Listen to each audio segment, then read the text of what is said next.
Sobat Maestro, sesaat lagi kita akan bersama-sama mengikuti ibadah Raya Minggu bersama Gereja Isa Al-Masih Jemaat Lengkong Besar. Selamat mengikuti.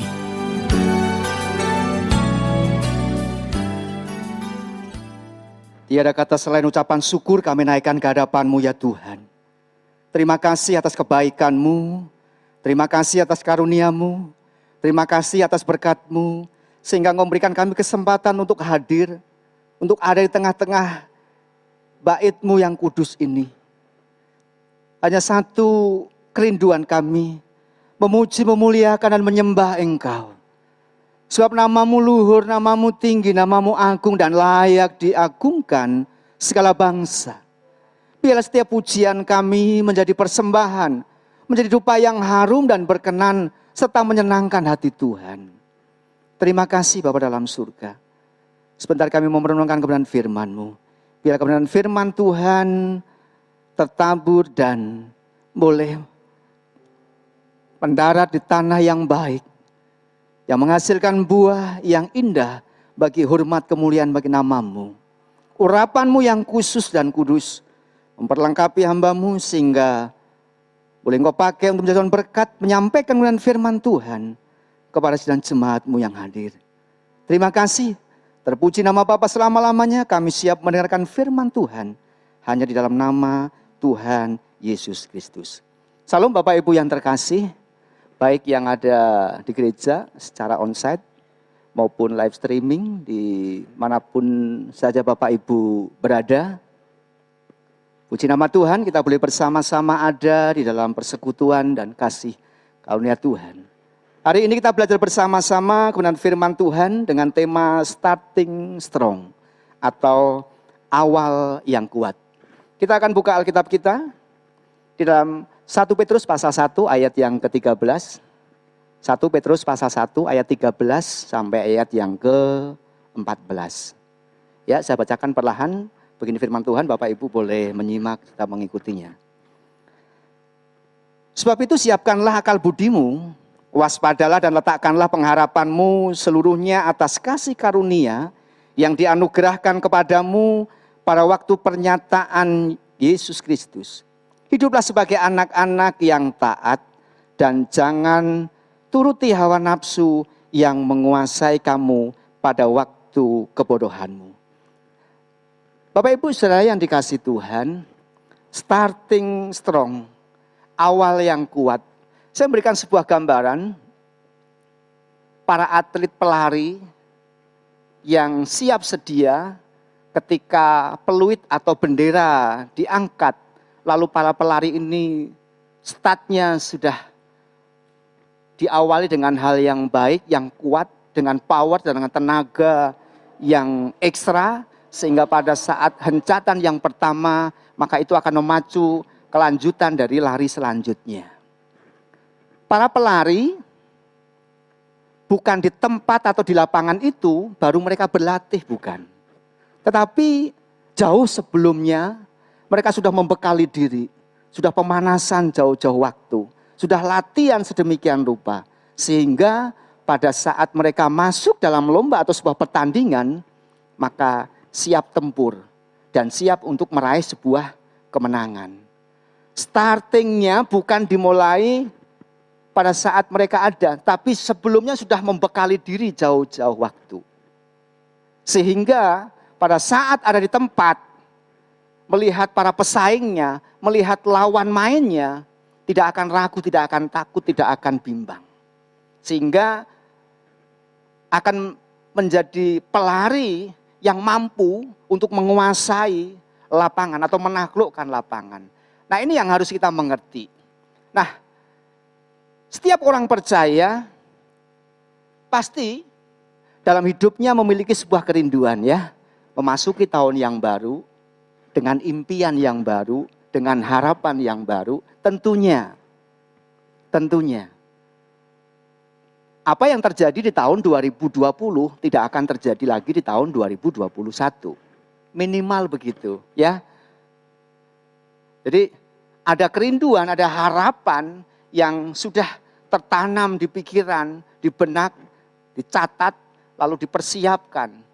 Dan hal-hal yang demikian ini menjadi sebuah kerinduan yang sungguh-sungguh ada di dalam setiap pribadi masing-masing. Hari yang menyenangkan, hari yang indah itu ditunggu-tunggu. Hari ini Bapak Ibu Saudara memasuki hari yang ketiga. Ya, memasuki hari yang ketiga tahun 2021. Mungkin sebelumnya terlintas, apakah tahun 2021 lebih baik? Atau tahun 2021 tidak baik? Atau tahun 2021 lebih mengerikan lagi? Masing-masing punya prediksi. Tapi satu hal yang pasti, hari ini Bapak Ibu Saudara ada di tempat ini. Dan bisa menikmati kemurahan Tuhan, bisa beribadah, bisa bersekutu. Artinya kondisi dan keadaan Bapak Ibu Saudara sekalian dalam keadaan baik. Baik yang ada secara onsite maupun yang ada secara live streaming. Karena itu mari kita mau belajar bersama-sama, mari kita mau siasati kehidupan kita bersama-sama. Mari kita mulai dengan start yang baik. Mari kita awali dengan start yang strong, yang oke, yang siap. Sehingga kita tidak kewalahan nanti di tengah-tengah jalan atau di perjalanan. Keadaan hidup kita sepanjang tahun 2021 yang kita jalani.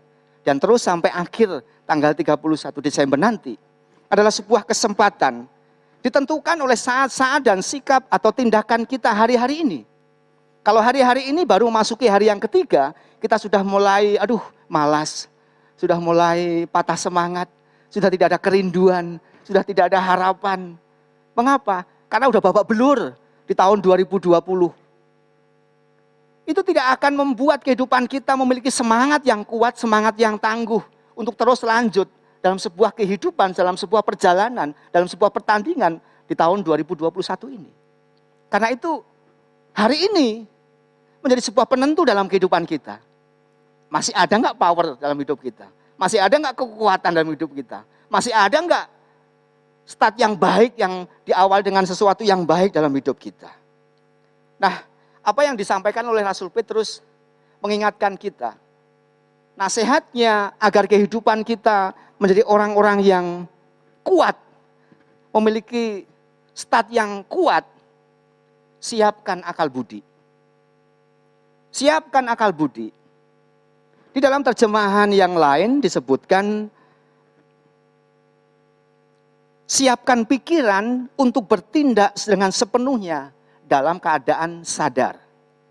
Atau disebutkan, get your mind ready for action by being fully sober. Siapkan pikiran untuk bertindak dengan sepenuh dan dengan kesadaran. Akal pikiran di sini yang dimaksud adalah ketika seseorang merespon bahwa saya sedang memasuki sebuah kehidupan. Kalau seorang musafir atau seorang pelancong, ada sebuah perjalanan yang harus ditempuh. Ya. Entah berapa jauh, berapa meter, berapa kilometer, berapa mil jarak yang harus ditempuh. Tapi start awalnya dimulai dengan pikiran, dengan akal budi yang baik. Saya siap menjalani. Kalau kita tidak siap menjalani, maka kita akan berpikir dan kita akan berkata, atau mungkin memutuskan, terlalu jauh jalanan ini. Tidak enak perjalanan ini. Lebih baik saya berhenti, lebih baik saya balik, lebih baik saya mundur. Hari ini kita ada karena ada sebuah perjalanan yang harus kita tempuh. Perjalanan kehidupan, perjalanan pengiringan, perjalanan di dalam ibadah, dalam pelayanan, dalam usaha, dalam pekerjaan, dalam keluarga. Ada sebuah perjalanan yang harus kita tempuh. Pendek, panjang, dekat, jauhnya tergantung bagaimana respon kita. Sejauh apapun ketika kita meresponi dan kita punya pikiran yang positif, maka hal itu tidak dianggap menjadi sebuah masalah. Tetapi justru menjadi penyemangat. Tidak jauh. Seperti kalau kita bertanya pada seseorang ya, Pak, Gang Wangsa sebelah mana sih? Itu di depan, belok kanan sedikit, sampai di pertigaan belok kiri sedikit, padahal itu masih jauh. Tapi orang atau orang setempat berkata, depan, belok kanan, terus belok kiri. Tetapi karena kita punya kebutuhan, punya kerinduan, maka itu bukan tempat yang jauh. Tetap dijalani walaupun dengan keadaan atau panas terik. Pikiran adalah kunci solusi bagaimana hidup kita bisa tenang, bagaimana bisa menghadapi segala hal yang terjadi. Kalau kehidupan kita siap, maka pikiran itu membuat kehidupan kita atau men-treatment kehidupan kita untuk terus maju, melangkah dan melangkah. Bapak Ibu sedang dikasih Tuhan, dalam kehidupan ini adalah seperti seorang petanding yang siap mengikuti sebuah pertandingan. Dalam sebuah pertandingan untuk mencapai kepada sebuah kemenangan, diharapkan ada latihan secara khusus. Dipersiapkan dengan baik mentalnya, dipersiapkan dengan baik fisiknya, dipersiapkan dengan baik kesehatannya, lalu siap untuk mengikuti sebuah pertandingan. Dan tidak ada sebuah pertandingan yang berkata, kamu boleh ikut nanti setelah pelari sudah lari setengah jam, nanti kamu baru nyusul. Tidak ada. Tapi start awal di situ mulai bersama-sama. Dalam hitungan yang sama, dalam detik yang sama, dalam waktu yang sama, semua harus melangkah, semua harus lari, go dan siap berjalan. Dalam kehidupan kita ada banyak pertandingan yang harus kita ikuti. Salah satu firman Tuhan berkata, engkau harus masuk dan mengikuti pertandingan iman. Dan engkau harus mencapai pada garis akhir. Dan di garis akhir itulah engkau akan disebut sebagai pemenang. Kalau engkau tidak sampai pada garis akhir, maka engkau bukan seorang pemenang. Dan kalau engkau ada di tengah-tengah pertandingan dan engkau berhenti, engkau balik, engkau bukan seorang pemenang, tapi seorang pecundang. Dalam kehidupan ini, kita memasuki sebuah peperangan karena kita prajurit-prajurit Allah yang siap berperang, yang siap bertempur, yang siap bertanding. Dan dalam peperangan itu harus dimenangkan. Bagaimana caranya supaya kita menang dalam sebuah pertandingan? Miliki kekuatan yang kuat, memiliki kapasitas, miliki kualitas, miliki kemampuan yang hebat dalam sebuah peperangan. Kalau itu peperangan rohani, maka hidup kita harus dibekali dengan senjata, dengan kekuatan. Kata firman Tuhan, ambillah seluruh perlengkapan senjata Allah. Supaya engkau mampu dalam sebuah peperangan, engkau mampu masuk dalam peperangan, dan peperangan itu engkau taklukkan.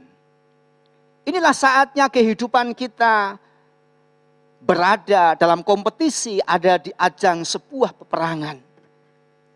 Awal yang baik akan menjadi sebuah penentu bagaimana kita masuk, bagaimana kita mengikuti, dan bagaimana kita menyelesaikan sebuah pertandingan tersebut. Dalam kehidupan kita mengawali tahun baru ini, kita harus ikut yang namanya sebuah pekerjaan besar. Para pekerja harus melakukan pekerjaan masing-masing sesuai dengan job desk yang diberikan, sesuai dengan tanggung jawab yang diberikan, sesuai dengan amanat yang diberikan, dan harus menuntaskan sampai kepada titik goalnya. Tadi pagi saya sampaikan bahwa ada kalanya seorang pegawai, seorang karyawan begitu lewat atau lengah dari seorang pemimpin, dari seorang bos. Mungkin pekerjaannya melihat jam terus. Kok nggak cepet-cepet jam itulah muternya. Cepet jam 4, cepet jam 4, segera pulang. Kalau nggak jam 4 segera pulang, ya udahlah dikorupsi dikit-dikit, nggak ada bosnya, istirahat dulu. Jadi hariannya tuh terasa, waduh, nggak ada pekerjaan yang diselesaikan dengan baik.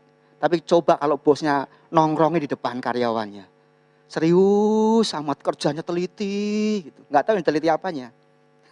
Apakah pekerjaannya yang teliti atau teliti lihat WA, lihat chat dan segala macam. Pekerjaan besar yang diperhadapkan kepada kita ketika kita ada dan Tuhan taruhkan, Tuhan tempatkan dalam dunia ini adalah melakukan pekerjaan-pekerjaan Bapa. Yang dipercayakan kepada kita supaya kita menyelesaikan, menuntaskan dengan baik. Sehingga pada akhirnya nanti Tuhan boleh berkata kepada kita, sabarlah hai engkau hamba yang setia. Masuklah dalam perjamuanku.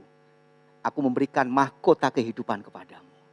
Betapa bahagianya, betapa bangganya kalau kita ikut dalam kegiatan tersebut dan kita boleh menikmati sebuah kemenangan.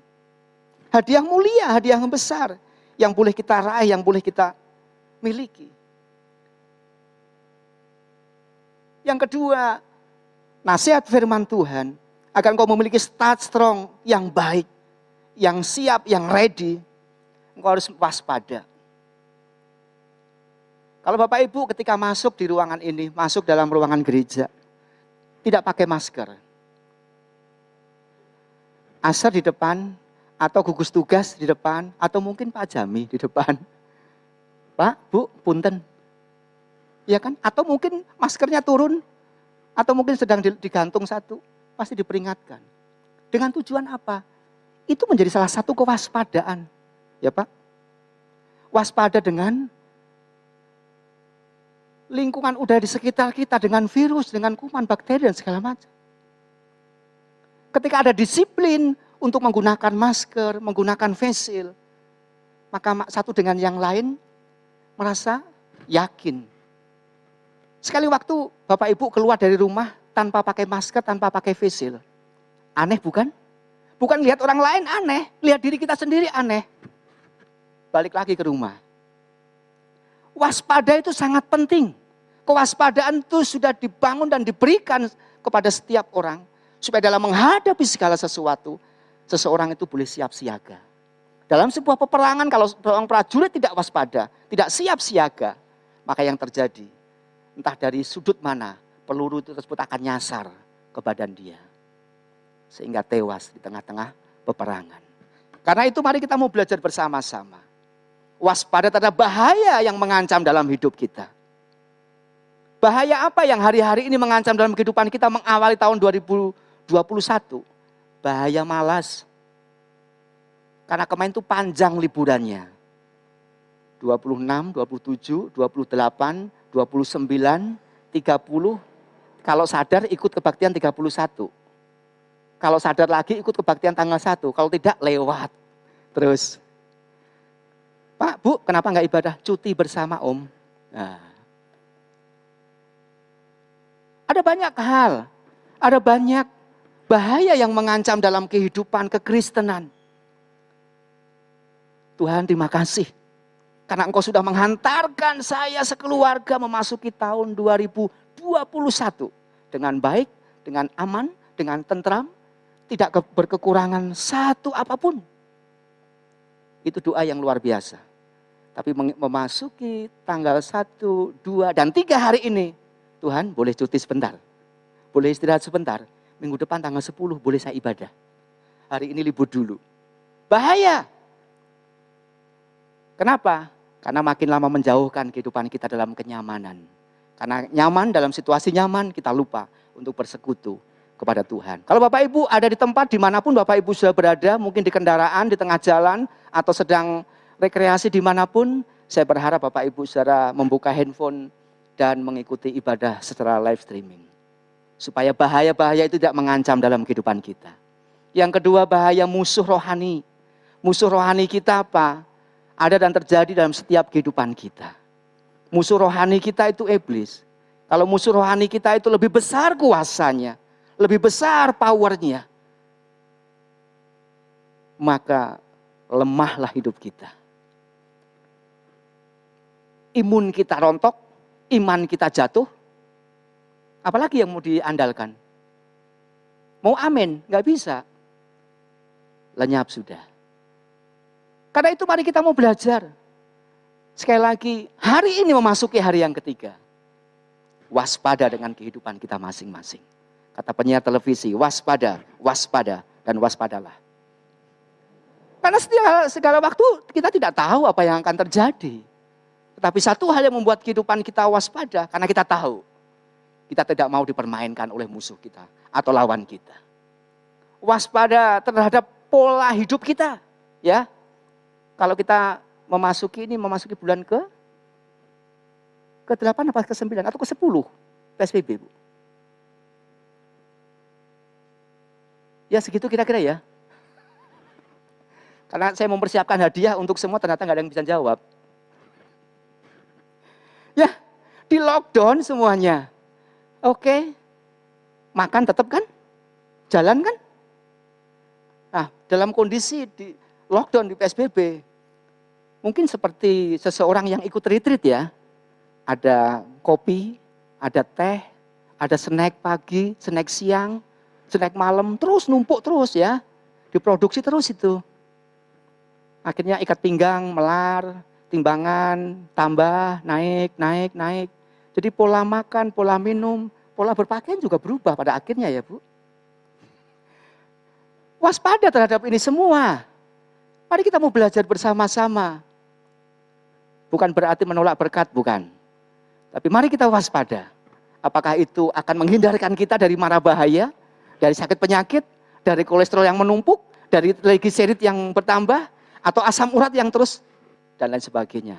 Saya berharap tidak ada. Karena ada Pak Dokter di depan. Yang berikutnya, waspada dalam berpendapat. Mengapa? Karena satu dengan yang lain, tentu selisih paham. Selisih pendapat, ya beda usul, beda gagasan. Mungkin kalau yang sedang pacaran masih mending lah ya. Masih mending, bisa ditahan begitu. Beda pendapat ya sudah ngalah salah satu. Tapi kalau mungkin yang sudah berumah tangga, anak satu, anak dua, ketahuan nih aslinya nih. Beda pendapat dan sebagainya. Mudah-mudahan tidak terjadi. Dan mudah-mudahan semua saling memahami, saling mengerti. Sehingga beda pendapat itu kalau ada masalah besar dikecilkan, kalau ada masalah kecil dihilangkan. Bukan sebaliknya. Ada masalah kecil dibesarkan, ada masalah besar dibuat seperti bom molotov yang sedang meledak. Ya, dibalik. Waspada dalam berbuat, sikap hidup dan perbuatan kehidupan kita menentukan dan mencerminkan siapa diri kita sesungguhnya. Ya, siapa kita itu terlihat dalam setiap kehidupan kita sehari-hari. Bagaimana kita berbuat, bagaimana kita bersikap, bagaimana kita bertutur kata, bagaimana kita melakukan segala sesuatu. Kalau sampai ada anak-anak Tuhan yang modelnya malas, yang modelnya ragu-ragu, tidak serius, perlu dipertanyakan apakah dia anak Tuhan yang sungguh-sungguh, yang ikut Tuhan, atau ikut-ikutan. Anjuran yang berikutnya, yang ketiga, letakkan pengharapanmu hanya kepada kasih karunia. Kasih karunia Allah itu yang membuat kehidupan kita ada sampai hari ini. Karena kasih karunia kita diizinkan untuk menikmati persekutuan dengan saudara seiman dan dengan Tuhan. Karena kasih karunia itu pula yang membuat kehidupan kita merasa, aku bisa bersyukur, aku bisa berbakti, aku bisa menyembah, aku bisa berdoa di hadapan Tuhan. Kalau bukan karena kasih karunia, tentu kita tidak ada sampai hari ini. Kalau bukan karena kasih karunia, kita tidak bisa berkumpul bersama-sama. Mengapa? Karena panggilan kita beda. Kita dipanggil di tempat yang lain. Letakkan pengharapan kita pada Injil keselamatan. Karena dengan Injil keselamatan ini, kita yakin kita memiliki iman. Pasti hidup kita diselamatkan. Pasti hidup kita dimenangkan. Pasti hidup kita memperoleh dan mendapat jaminan kehidupan kekal nanti. Injil keselamatan itu yang meyakinkan kita, ini kabar baik, kabar sukacita. Yang harus kita respon, yang harus kita isi, yang harus kita lakukan, kita kerjakan. Dan kita buat supaya Injil ini bisa tersebar kepada banyak orang. Dan Injil keselamatan itu, yang mungkin dipertentangkan oleh banyak orang. Yang mungkin ditolak oleh banyak orang. Yang mungkin tidak diterima oleh banyak orang. Mengapa? Karena mereka tidak tahu. Dan mereka menyebut Injil itu adalah kebodohan. Tapi bagi kita yang sadar, bagi kita yang tahu, bagi kita yang memahami, Injil kebenaran aja, Injil keselamatan, kasih karunia Tuhan ada di situ, kemurahan Tuhan ada di situ, kebaikan Tuhan ada di situ, hidup kekal ada di situ, maka kita menyadari, terima kasih, aku sudah bisa mendengar kabar berita itu, Injil keselamatan itu. Karena itu Bapak Ibu, mari kita bersyukur bersama-sama. Ada banyak orang yang menghadapi kehidupan ini, mengawali kehidupan ini, mengisi kehidupan ini dengan kekuatannya sendiri. Karena dia tahu kekuatanku sampai di mana. Karena dia tahu depositnya masih berapa. Karena dia tahu usianya masih muda. Karena dia tahu bahwa maut masih jauh.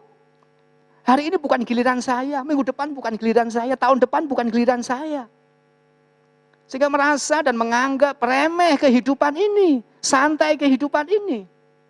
Padahal sesungguhnya kita tidak tahu di depan apa yang akan terjadi. Orang-orang yang hidupnya mengandalkan Allah, mengandalkan kekuatan Allah. Maka firman Tuhan berkata, Yeremia pasal 17, mereka yang diberkati. Tetapi orang-orang yang mengandalkan kekuatannya sendiri, kemampuannya sendiri, kehebatannya sendiri, kepintarannya sendiri, kesanggupannya sendiri. Lihat apa yang akan terjadi. Mungkin di tengah jalan, mungkin di seperempat, di sepertiga, seperlima, seperdelapan, dan berikutnya. Mengalami jalan buntu, mengalami kesulitan, mengalami bahaya, mengalami masalah, dan bingung mau bertanya kepada siapa. Karena itu, letakkan pengharapan kita sepenuhnya kepada kekuatan Allah yang membuat kehidupan kita berkata, terima kasih Tuhan. Sampai hari ini aku masih diberi kekuatan dan kesehatan. Letakkan pengharapan kita kepada anugerah Allah yang besar. Anugerah Allah yang cuma-cuma diberikan kepada kita. Anugerah Allah yang diberikan dengan gratis kepada kita. Agar kita meresponinya. Ada banyak orang yang tidak menyadari sesungguhnya akan anugerah Tuhan.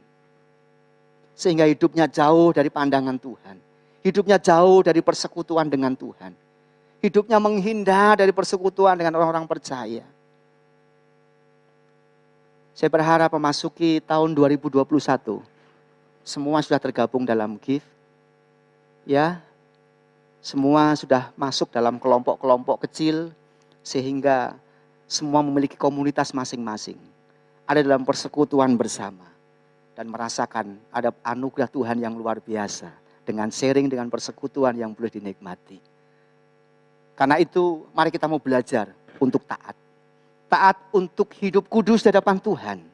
Firman Tuhan 1 Petrus berkata, kuduslah kamu sebab aku Tuhan Allah yang kudus. Kekudusan Tuhan tidak bisa ditawar oleh kehidupan kita. Tuhan, mengenai makanan dan minuman, aku kudus. Aku tidak macam-macam. Bagaimana dengan pergaulan? Bagaimana dengan penglihatan kita, mata kita masing-masing? Bagaimana dengan kehidupan kita masing-masing? Adakah kekudusan di dalamnya? Dengan kekudusan itu firman Allah berkata, tanpa kekudusan tidak seorang pun bisa melihat Allah. Tapi dengan kekudusan itu, maka seseorang bisa melihat kebaikan Allah yang luar biasa. Janji Allah yang ajaib. Kasih karunia Allah yang besar. Yang disediakan dalam kehidupan kita. Untuk kehidupan kita bersama. Karena itu jangan sampai anggota keluarga kita ada yang terlewatkan oleh kasih karunia, kemurahan Tuhan, kebaikan Tuhan. Dan nikmati kehidupan yang kudus. Belajar untuk hidup kudus di hadapan Tuhan. Kuduskan hidup kita masing-masing. Apalagi yang dalam pelayanan. Semua tanpa terkecuali anak-anak Tuhan. Tidak ada tawar-menawar berkaitan dengan kekudusan. Semua harus belajar hidup kudus di hadapan Tuhan. Tahun 2021 bukan saatnya untuk kita main-main. Starting strong kita kalau main-main. Maka kita akan menghadapi jalan buntu, kesukaran besar di tengah-tengah perjalanan kita. Prosesnya akan sulit. Prosesnya akan menghambat diri kehidupan kita sendiri. Dan mari kita mau belajar. Jangan mengikuti hawa nafsu kita. Macam-macam hawa nafsu itu sifatnya. Yang pasti, ketika hawa nafsu itu dijor, ketika hawa nafsu itu dibiarkan begitu saja, maka akan merajalela dan menguasai kehidupan kita. Tanda orang-orang yang siap berhenti, yang siap stop dari kehidupan hawa nafsunya, adalah seseorang yang menunjukkan identitasnya. Orang yang sudah berubah, orang yang sudah bertobat, orang yang ingin hidup baru di hadapan Tuhan. Bapak Ibu sudah dikasihi Tuhan, hari ini mari kita mau belajar bersama-sama. Apakah benar kehidupan kita memahami dan menyadari bahwa sesungguhnya nasihat firman Tuhan menjadi sarana yang membuat kehidupan kita mampu dan siap untuk menjalani kehidupan dengan panjang ini. Seorang Robin Sharma, ahli hukum, berkebangsaan Kanada, seorang yang luar biasa dalam bidang hukum. Tapi di tengah jalan, Robin ini beralih jalur menjadi seorang penulis buku, menjadi seorang motivator yang hebat, yang andal, disejajarkan dengan Bill Clinton dan dengan orang-orang hebat dunia. Dalam sebuah buku dia berkata begini, starting strong is good, finishing strong is epic. Artinya kalau start yang baik itu atau yang kuat itu baik, bagus. Tetapi lebih bagus lagi, lebih hebat lagi kalau engkau sampai kepada finishnya. Jangan diawali bagus tapi pertengahannya melempem. Ya, seperti kerupuk masuk air atau bagaimana begitu ya. Startnya dimulai dengan sesuatu yang baik. Terus pertahankan. Hari ini baru hari ketiga. Startnya harus dimulai dengan baik. Dan lanjutkan terus sampai pada titik finishnya. Sampai titik akhirnya. Dengan bagus. Dengan baik. Dengan kuat. Dengan luar biasa. Maka di sana kita boleh rasakan. Jerih payahku selama ini tidak sia-sia. Kata firman Tuhan. Apa yang berat dalam kehidupan kita? Apa yang selama ini atau apa yang pernah kita lakukan di tahun 2020 kita berkata aku gagal. Aku tidak sanggup di tahun 2020. Ada banyak kekeliruan, ada banyak pelanggaran, ada banyak kesalahan, ada banyak kegagalan. Saya katakan masih wajar ketika kita menyadari. Yuk mari kita buat resolusi. Supaya tahun 2021 hari ini memasuki hari ketiga. Dan terus hari keempat sampai tanggal 31 Desember 2021. Kita bisa menyelesaikan finishnya pada sesuatu yang baik. Itu yang Tuhan harapkan dalam setiap kehidupan kita. Karena itu mari kita mau belajar bersama-sama. Tingkatkan terus kehidupan kita. Tingkatkan terus kesetiaan kita. Tingkatkan terus kesungguhan kita kepada Tuhan. Start awal akan menentukan perjalanan dan prosesnya. Selanjutnya akan menentukan hasil akhir. Sekali lagi saya katakan, kalau start awal kita dimulai dengan sesuatu yang baik, maka perjalanan dan proses berikutnya akan berjalan dengan baik. Apapun yang terjadi, kata firman Tuhan, kalau engkau ikut dalam sebuah perlombaan, jangan tengok kiri, tengok kanan, lurus, fokus kepada sasaran, kepada tujuan. Sehingga engkau sampai kepada hasil akhir yang memuaskan. Hasil akhir kita masing-masing tentu beda. Ya, kalau mungkin anak-anak, aku pengen jadi dokter. Dokter apa? Secara spesifik. Dokter jantung, spesialis jantung, dokter hewan, atau dokter apa? Aku pengen jadi apa? Akunting yang hebat, yang luar biasa. Silahkan. Itu awal yang baik. Semangat yang baik. Nah, orang tua mendidik, orang tua mendukung, orang tua mendorong, mengingatkan. Jangan sampai belok kiri, belok kanan, lurus pada tujuannya. Sehingga bisa menemukan hasil akhir yang pas. Jangan dipaksakan. Kalau dipaksakan nanti di tengah jalan, begitu ngambil kuliah hukum, tengah jalan udah semester 4, semester 5, capek, males, pindah jurusan ekonomi. Capek enggak?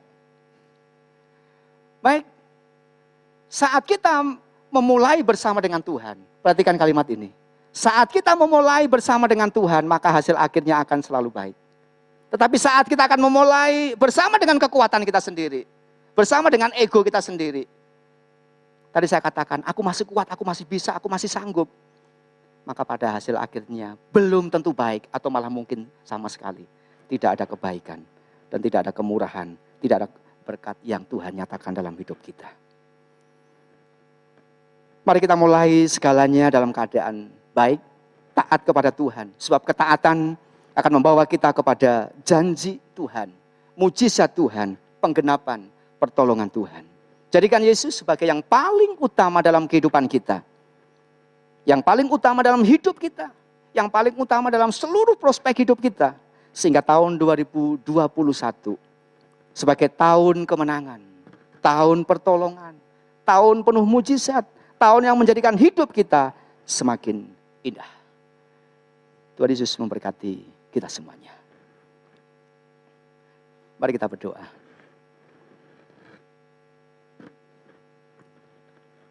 Dengan merendahkan hati dan segala rasa bergantung kepadamu ya Tuhan, kami pasrahkan kehidupan ini sepanjang tahun 2021 dalam tangan-Mu. tahun kemarin, tahun 2020. Mungkin ada kekeliruan, kesalahan, ada pelanggaran, ada rintangan, tantangan yang kami tidak sanggup untuk menaklukkannya.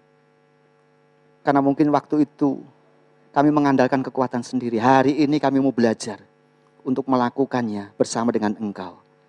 Hari ini kami memohon kiranya pertolongan yang daripadamu memenuhi kehidupan kami sehingga kami boleh berkomitmen untuk mengawali hidup ini dengan taat, menyiapkan akal budi, waspada dan meletakkan seluruh pengharapan kami hanya kepadamu. Terima kasih, berkatilah setiap sedang jemaatmu yang boleh beribadah secara onsite, secara live streaming, dimanapun saja mereka berada. Dan kami percaya tahun 2021 adalah tahun kemenangan, tahun sukacita, tahun yang mendatangkan penggenapan janji Tuhan. Di dalam nama Tuhan Yesus kami berdoa, haleluya, amin. Sobat Maestro, Anda telah mengikuti ibadah Raya Minggu bersama Gereja Isa Al-Masih Jemaat Lengkong Besar. Terima kasih atas kebersamaan Anda. Selamat hari Minggu dan Tuhan Yesus memberkati.